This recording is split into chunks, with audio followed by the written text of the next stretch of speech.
अस्सलाम वालेकुम दोस्तों, उर्दू हिस्ट्री चैनल पर खुश आमदीद। मुअज़्ज़िज़ सामीन हज़रात, आइए सुनते हैं उर्दू तारीख़ी नावल साशा किस्त नंबर 43। मुअज़्ज़िज़ सामीन, आपसे उम्मीद की जाती है कि वीडियो को लाइक करें और चैनल को भी सब्सक्राइब कर लें। शुक्रिया। शंकरदास। सुबह सुबह का वक्त था। क़ज़ाए हाजत के बाद अपनी धुन में चलते हुए इसने घर की तरफ जाने वाले रास्ते पर कदम रखा ही था कि किसी के पुकारने पर पलट कर देखा। सुबह की धुंधली रोशनी में इसे इस शख्स का चेहरा वाज़े दिखाई नहीं दिया। कौन हो तुम? वो चंद कदम चलकर इस शख्स के करीब हुआ। कमाल है यार, अपने बचपन के दोस्त को नहीं पहचाना। माना कि बहुत ज़माने बाद मुलाकात हो रही है, लेकिन अब मैं इतना भी बदला नहीं कि तुम मेरी शक्ल न पहचान सको। इसने शंकरदास की आंखों में उतरने वाली पहचान और हैरत दोनों को पढ़ लिया था। फिर भी अनजान बना इसे याद दिलाने की कोशिश कर रहा था। बुरहान, तुम बुरहान ही हो ना? शंकरदास को तस्लीम करना ही पड़ा कि वो इसे पहचान चुका है। तुम यहाँ कैसे चले आए? बुरहान के इस बात में सर हिलाते उसने उजल से पूछा। एक काम आ पड़ा था, सोचा तुम ज़रूर मेरी मदद करोगे, बुरहान ने सादगी से कहा।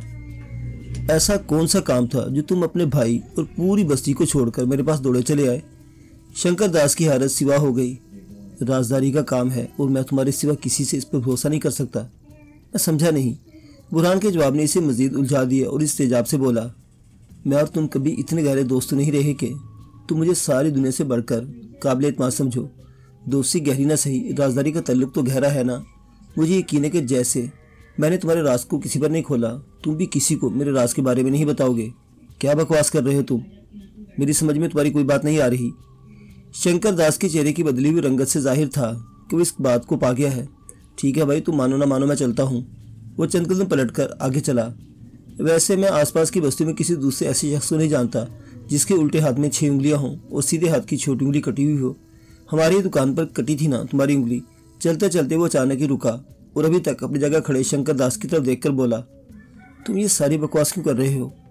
शंकरदास अगरचे अकड़ कर बात करने की कोशिश कर रहा था, लेकिन इसके तासुरात में वाज़ेह सरासीमगी थी। मैं तुम्हें सिर्फ ये बताना चाहता हूँ कि अगर तुमने अपना चेहरा ढाटे में छुपा रखा हो तो मैं तुम्हें तुम्हारे हाथों की मदद से पहचान सकता हूँ। बुरहान ने इसे जवाब दिया और तकरीबन दौड़ता हुआ इससे दूर जाने लगा। रुक जाओ बदमाश, मैं तुम्हें ऐसे नहीं जाने दूंगा। शंकरदास चीखता हुआ इसके पीछे भागा, लेकिन बुरहान अपनी रफ्तार बढ़ा चुका था। अब वो दोनों एक दूसरे के पीछे भागते हुए आगे बढ़ते जा रहे थे। आबादी से दूर होने की वजह से इनकी यह दौड़ देखने वाला कोई न था। ज़रूरत के तहत इस तरफ आने वाले किसी शख्स ने अगर देखा भी होगा तो ज़्यादा ध्यान नहीं दिया होगा। रुककर मुझसे बात करो, बताओ कि तुम्हें मुझसे क्या काम है? भागते भागते शंकरदास इसे पुकार भी रहा था, लेकिन इसने जैसे अपने कान लपेट लिए थे और इसकी किसी बात का कोई जवाब नहीं दे रहा था। शंकरदास इसकी इस हरकत पर झुंझला गया और भागते भागते झुककर ज़मीन पर पड़ा एक पत्थर उठाकर पूरी कुव्वत से इसकी तरफ फेंका। पत्थर जाकर सीधा बुरहान के कांधे पर लगा। इसने कराते हुए बेसाख्ता अपना हाथ कांधे पर रखा। इस अमल ने इसके भागने की रफ्तार को कम कर दिया और शंकरदास मौका का फ़ायदा उठाते हुए इसके सर पर पहुँच गया। क्या बोल रहा था तू? क्या बकवास कर रहा था मुझसे? इसने सीधा बुरहान के गले को दबोचा और शदीद मुश्तिल लहजे में इससे पूछने लगा, इसे छोड़ दो शंकरदास, वरना तुम्हारी गर्दन तुम्हारे तन से जुदा हो जाएगी। वो बुरहान से अपने सवाल का जवाब तो हासिल नहीं कर सका, लेकिन अपने अकब से सुनाई देती आवाज़ और गर्दन पर टिकी तलवार की धार ने समझा दिया कि वो शिकार कर लिया गया है। कौन हो तुम और मुझसे क्या चाहते हो? इसने बुरहान की गर्दन छोड़ दी और खूबसूरत लहजे में पूछा। इस सवाल का जवाब देने के तुम्हें हमारे साथ चलना पड़ेगा। इस शख्स ने इसे संगीन लहजे में जवाब देकर अचानक ही इतनी ज़ोर से कनपटी पर घोंसा रसीद किया कि इसका सर बुरी तरह चकरा कर रह गया। वो खुद को संभाल पाता इससे कबल ही इसकी मुश्कें कसी जा चुकी थी। जल्दी कर उसे घोड़े पर डालो, हमें फ़ौरन यहाँ से निकलना है। आंखों पर पट्टी बांध दिए जाने के बाद शंकरदास कुछ भी देखने से कासिर था, लेकिन इतना अंदाज़ा हो रहा था कि वो तादाद में कम से कम 2-3 है। मुंह में ठुसे कपड़े की वजह से वो चीख चिल्ला भी नहीं सकता था। चुनाचे एक बेजान बोरे की तरह उन्होंने इसे जो चाहा वो सलूक किया और इसे अपने साथ घोड़े पर लाद कर रवाना हो गए। इनकी मंजिल बहुत ज़्यादा दूर नहीं थी। शंकरदास अंदाज़ा कर सकता था कि इसने अपनी बस्ती से बुरहान की बस्ती तक के फासले को जितना सफ़र तय किया है। तो तुम लोग कामयाब वापस आए हो। घोड़े के रुकते ही शंकरदास ने एक खुशी भरी आवाज़ सुनी। अल्लाह के फजलो करम और बुरहान की होशियारी के बायस हमारा काम बहुत आसान साबित हुआ। वो साले का एक साथी था जो बहुत खुशी के साथ इसे आगाह कर रहा था। इसे समंदर गुल के हवाले कर दो, इससे पूछ-गुछ करके मालूमात हासिल करने की जिम्मेदारी इनकी होगी। हम अब फौरी तौर पर अपने काफिले की तरफ रवाना होंगे ताकि जल्द अज जल्द कोई लाहे अमल तय किया जा सके। साले ने अपने साथी को हदायत देने के साथ दाऊद की तरफ तायदी नज़रों से देखा तो इसने इस बात में सर हिलाकर जुम्बश दी। इनके दरमियान तय पा चुका था कि दाऊद पूरी तौर पर साशा और इसके साथियों से मुलाकात करे ताकि सर पर मंडलाती मुसीबत से निजात के लिए मुश्तरका जद्दोजहद का आगाज़ किया जा सके। हमें इजाज़त दीजिए सरदारजादे। उम्मीद है कि हमारे दोबारा रब्ता करने तक आप बस्ती के नौजवानों को बेहतर तौर पर मुनज़्ज़म कर चुके होंगे। मदद और मशवरे के लिए मेरा साथी तैमूर आपके साथ मौजूद रहेगा। शंकर दास से मालूमात हासिल करने के बाद आप इसके मशवरे से बेहतरीन इक़दामात कर सकते हैं। जिस दौरान शंकर दास को घोड़े से उतार कर वहाँ से दूर ले जाया जा रहा था, दाऊद ने नौजवान सरदारजादे समंदर गुल की तरफ रुक करके कहा, आप मुतमईन रहिए, बेशक हम ताकत और वसाइल में कमज़ोर है, लेकिन जज्बे में आप हमें किसी से पीछे नहीं पाएंगे। सरदारजादे ने इसे यकीन दहानी करवाई। ये कुछ रकम है जो सरदारजादी लैला ने अपनी मदद करने वाले मुसलमान भाइयों के लिए भिजवाई है। इन्हें बखूबी अंदाज़ा है कि आप लोग माली मुश्किलात का शिकार रहते हैं, इसलिए आपको इसकी ज़रूरत होगी। दाऊद ने अपने लिबास में से एक थैली निकाल कर सरदारजादे के हवाले की। वहाँ बहुत से लोग मौजूद थे जो इस लेन देन को देख रहे थे। इसकी ज़रूरत नहीं है। सरदारजादा थैली को थामे मुतज़ब्ज़िब हुआ। ज़रूरत है दोस्त। इसमें मौजूद रकम के ज़रिए आप अपने निहत्ते नौजवानों के लिए तलवारें और ढाले तैयार करवा सकते हैं। उम्मीद है कि बहरोज़ और बुरहान इस खिदमत के लिए अपने दिन रात वक्फ कर देंगे। दाऊद ने बाइसरार थैली समंदर गुल को थमाई और मुस्कुराती हुई नज़रों से इन दोनों भाइयों को देखा। बिल्कुल मोहतरम, इंशाअल्लाह आप हमसे नाउमीद नहीं होंगे।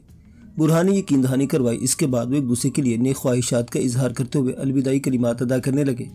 ये सिर्फ दिन का रिश्ता था जिसने इन्हें अलग अलग खित्ता ज़मीन से ताल्लुक़ रखने के बावजूद यकजा कर दिया था, और वो अपने दिलों में एक दूसरे के लिए बिल्कुल सगे भाइयों जैसी उनसियत और मोहब्बत महसूस कर रहे थे। किस सोच में गुम हो? सोच नहीं, सूंघ रहा हूँ। सुलेमान की बात का जवाब देते हुए इसकी नज़रें अतराफ़ के मंजर पर जमी हुई थी। सूरज की पहली किरण के साथ ही इसकी हदायत के मुताबिक काफ़िले की कूच की तैयारी शुरू कर दी गई थी, और इस वक्त सामान को बांधने के साथ साथ खैमे उखेड़ने का सिलसिला भी जारी था। सिर्फ अमीर अरगल और ख़वातीन के खैमे ऐसे थे जिन्हें फ़िलहाल नहीं छेड़ा गया था, और तय पाया था कि सफ़ीरुल्लाह की आमद के साथ ही ये काम भी निपटा लिया जाएगा। क्या सूंघ रहे हो? मुझे तो यहाँ कोई बू महसूस नहीं हो रही। सुलेमान ने इधर उधर गर्दन घुमाई और नाक सुकेड़ सुकेड़ कर कोई गैर मामूली बू सूंघने की कोशिश में नाकाम होकर हैरत ज़दा सा इससे पूछने लगा। इंसानी खून की बू। जवाब देते हुए इसकी आवाज़ सरगोशी से ज़्यादा बुलंद नहीं थी। सुलेमान हैरान से भी ज़्यादा परेशान हो गया। कहाँ है इंसानी खून? मुझे तो ऐसी कोई बू नहीं आ रही। तुम नहीं सूंघ सकते इस बू को। इसे बस मेरी जंगली जबीलत और छट्टी ही सूंघ सकती है। मैं महसूस कर सकता हूँ कि इस ख़तरे को जो हमारी तरफ बढ़ा है वो हम पर हमला ज़रूर करेंगे सुलेमान। इसके लहजे की पुरस्कारियत ने सुलेमान के जिस्म में फिरीरी दौड़ा दी। क्या तुम्हारी मुराद काबूस से है? साले और एजाजुद्दीन का तो कहना था कि इसके सारे जवान सरदार मुराद की बस्ती में है और इसके पास आदमी ही नहीं जो हमारी राह में आ सकें। सुलेमान बेचैन सा हो गया। मैं सिर्फ अपने एहसासात की बात कर रहा हूँ। हो सकता है सिर्फ मेरा वहम ही हो, लेकिन पहरेदारों से कहो कि अपनी आंखें पूरी तरह खुली रखें। वो पलटकर एक पत्थर पर जा बैठा और अपनी तलवार की धार को तेज करने लगा। सुलेमान कुछ देर अपनी जगह खड़ा इसे अजीब सी नज़रों से देखता रहा, फिर वहाँ से हट गया। साशा की छठी हिस्स को नज़रअंदाज कर देना इसके बस की बात नहीं थी। इसके तजर्बे ने इसे सिखाया था कि इस शख्स की किसी बात को नज़रअंदाज न किया जाए। वो तेज तेज कदमों से चलता हुआ करीब तरीन मौजूद पहरेदारों की तरफ बढ़ा। लगता है बहुत से सवार इस तरफ आ रहे हैं। वो देखिए दूर से धूल उड़ती हुई दिखाई दे रही है। वो पहरेदार से कुछ कहता है, इससे कबल ही उनमें से एक ने इसे मुखातिब किया और उंगली से एक तरफ इशारा करते हुए बोला, शायद सफ़ीरुल्लाह साहिब अमीर सुफियान के काफिले के साथ तशरीफ़ ला रहे हैं। इसने आने वालों की समत को देखते हुए अंदाज़ा लगाया, फिर एहतियातन हदायत दी, पूरी तरह चौकन्ने रहो। मुमकिन हमें दोस्तों के बजाय दुश्मनों का सामना करना पड़ जाए। बेफिक्र हैं जनाब, हम पूरी तरह होशियार हैं। पहरेदार की तसल्ली के अल्फाज अभी इसके मुंह में ही थे कि मुखालिफ समझ से शोर उठा, होशियार, खबरदार, कोई आ रहा है, कोई जत्था इस तरफ आ रहा है। पहरेदारों की ललकार ने हर शख्स को खतरे से आगाह कर दिया और पूरे काफिले में हलचल सी मच गई। सुलेमान भागता उस मुकाम पर पहुंचा जहां साशा को छोड़कर गया था। वो इसे इस पत्थर या इसके आसपास कहीं दिखाई नहीं दिया। अपने इर्द गिर्द फैले शोर से अजीब सी वहशत महसूस करते हुए इसने एक बार फिर दौड़ लगाई। इसका रुख उस आर्जी अस्तबल की तरफ था जहाँ इसके घोड़े बंधे हुए थे। अभी वो अस्तबल से दूर था कि इसने एक घोड़े को बर्क रफ्तारी से अपने करीब से गुजरते हुए देखा। घोड़े पर मौजूद सवार के बाल हवा से उड़ रहे थे और हाथ में मौजूद नंगी तलवार सूरज की किरणों से टकराने से दमक रही थी। सवार के चेहरे के तासुरात देखकर पूरे यकीन से कह सकता था कुछ देर ही ये देखती हुई तलवार इंसानी खून से गुस्ल करने वाली है। फितरी जंगजू साशा आज मुजाहिदे इस्लाम सैफुल्लाह के रूप में काफिरों से टकराने वाला है। अल्लाहु अकबर। दिल को लर्जा देने वाली ये पुकार कानों में उतरने तक सुलेमान खुद भी घोड़े पर सवार हो चुका था। वो हाथ जो हमेशा लोगों के जख्मों पर मरहम रखा करते थे, आज तलवार उठाने दुश्मनों को काट डालने के लिए तैयार थे। नारा तकबीर की सदाएं दिलों को इस हद तक गरमा रही थी कि लगता था कि जोश में खून खुद ही उछलकर रगों से बाहर आ जाएगा। हमला आवरों ने जय राम और जय बजरंग बली के नारे लगाए तो इस सवाल का जवाब भी मिल गया कि काबूस ने अपने जवानों की गैर मौजूदगी के बावजूद क्यों कर इन पर हमला करवाया। यकीनन करीबी हिंदू बस्तियों से इसके लिए मदद आ गई थी और हुनूद व नसारा का असली गठजोड़ एक बार फिर मुसलमानों के खिलाफ सफारा हो गया था। तलवार की झनकार, जज्बों की जलगार और नारों की तकरार के बीच एक हकीकत भी थी जो हर सू चकराती फिर रही थी। हमला आवरों की तादाद काफिले मौजूद लड़ाकों की तादाद के मुकाबले में बहुत ज़्यादा थी। इधर अगर जज्बा ईमानी ने हौसलों को आसमान तक बुलंद कर रखा था तो वहाँ भी जन्म जन्म से मुसलमानों के खून में दौड़ती नफरत का कोई अंत नहीं था। इस खूनी मंजर में चश्मे फलक ने भी हैरत से दो पर्दादार बीवियों को सिपाहियाना लिबास में घोड़े पर सवार होते देखा। वो अमीरजादी हुरम और अरसला खातून थी जो महलों के सारे ऐशो इशरत और अपनी नज़ाकत को फरामोश करके मैदान जंग में अपने मर्दों के शाना बशाना आ खड़ी हुई थी। तुम बदर में भी हमसे 3 गुना थे, उहद में भी तुम्हारा पल्ला भारी था, तबूक में भी तुम्हारी तादाद ज़्यादा थी, लेकिन तारीख गवाह है कि हम हर बार तुमसे सर उठाकर लड़ते हैं। हक पर होने के यकीन ने कभी हमें झुकने नहीं दिया। हम आज भी बातिल को अपने आगे ठहरने नहीं देंगे। घोड़ों की हिनाहट, तलवारों की झनकार और इंसानी चीखों पुकार के दरमियान भी साशा की आवाज़ बाज़ें सुनाई दे रही थी। ये आवाज़ एक तरफ इसके साथियों का हौसला बुलंद कर रही थी तो दूसरी तरफ हमलावरों के दिल एक हैबत से महसूस कर रहे थे। वो इस काफिले का अमीर था, नए लड़ने वालों का सिपा सालार, फिर भी देखने वाली हर आंखी से सरदार के रूप में देख रही थी। वो जैसे पैदाइशी हुक्मरान था जिसके हर हुक्म पर बेचूचरा अमल हो रहा था, और अमल भी ऐसा कि हमला आवरों को लग रहा था कि एक एक आदमी में 3-3 आदमियों की कुव्वत हलूल कर गई है। तादाद में ज़्यादा होने के बावजूद इनके अहले काफिला के आगे पेश नहीं चल रही थी। उन्होंने जब ये महसूस किया कि लड़ने वालों की असल रूप घोड़े पर सवार वो लंबे बालों वाला जवान है जिसकी तलवार फिरकी की तरफ घूमती किसी को अपने करीब नहीं आने दे रही, तो सारा जोर इसी की तरफ लगा दिया और इसे घेरने की कोशिश करने लगे। इनका मकसद समझकर वो बिफरे हुए शेर की तरह धाड़ने लगा। इसकी हर धाड़ मुखालफिन का दिल लर्जा देने वाली थी तो वार इनके जिस्मों को काट कर रख देता था, लेकिन अददी बर्तरी के जोर में वो इसके गिर्द अपना घेरा तोड़ने को तैयार नहीं थे। आज गिदड़ों को खुशफहमी हो चली थी कि वो शेर का शिकार करने में कामयाब हो जाएंगे। इनकी इस खुशफहमी को तीरों की बरसात ने तितर बितर करके रख दिया। हुरम और अरसला खातून बहुत मौका पर वहां पहुंची थी और इनके यके बाद दीगरे चलाए गए तीरों ने घेरा डालने की कोशिश करने वालों को बौखला कर रख दिया। साशा के लिए मौका गनीमत था। इसकी तलवार ने इनमें से कई को गाजर मूली की तरह काट कर रख दिया और बाकी खौफजदा होकर पीछे हटने पर मजबूर हो गए। अल्लाहु अकबर! इन दोनों औरतों की आवाज़ में भी ऐसी ललकार थी कि सामने वाले समझदार होते तो मुकाबले से किनारा कश हो जाते और समझ जाते कि जहां औरतों के अंदर इतना हौसला है वह मर्दों से मुकाबला क्यों कर मुमकिन होगा। वो अपने हर वार के बदले नाकामी उठाकर भी इस खुशफहमी मुब्तला थे कि हम अपनी अददी बर्तरी की बुनियाद पर बिलाखिर इन्हें काबू कर ही लेंगे। इन्हें उम्मीद थी कि ये मुट्ठी भर लड़ा के आखिरकार थक जाएंगे और ये वक्त होगा जब हम पूरा जोर लगाकर इन्हें घुटने टेकने पर मजबूर कर देंगे। इनकी इस सोच हिकमत अमली ने इनके लिए जहन्नुम के दरवाजे खोल दिए। एन इस वक्त जब सूरज पूरी तरह सर पर आ चुका था, एक तरफ से धूल उठी और बहुत से सवार नारा तकबीर लगाते हुए इन पर पिल पड़े। आने वालों की सूरतें देखकर अहले काफिला के चेहरे खुशी से चमक उठे। वो सफीरुल्लाह की रहनुमाई में यहाँ पहुंचने वाले अमीर सुफियान के काफिले के लोग थे। इन ताज़ादम अफराद ने लड़ने वालों में नई रूह फूंक दी और हमला आवरों के दांत ऐसे खट्टे किए कि इनके पास मैदान खाली छोड़कर भाग निकलने के सिवा कोई चारा नहीं रहा। हमारे 3 साथी शहीद हुए हैं, 4 शदीद जख्मी हैं, जबकि 10-12 को मामूली नोयत के जख्म आए हैं। लड़ाई थम जाने के बाद जो अदाद शुमार सामने आए वो इस बार से बहुत हौसला अफजा थे कि हमला आवर अपने पीछे कम अज़ कम 20-25 लाशें छोड़कर गए थे।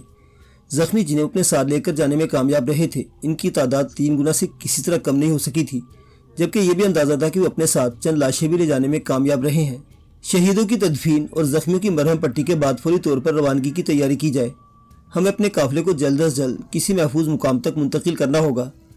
इसने पत्थर जैसे तासुरात के साथ हुक्म जारी किया, मगर जख्मियों के लिए सफ़र करना नामुनासिब होगा। सुलेमान इसका हुक्म सुनकर बेचैन हुआ।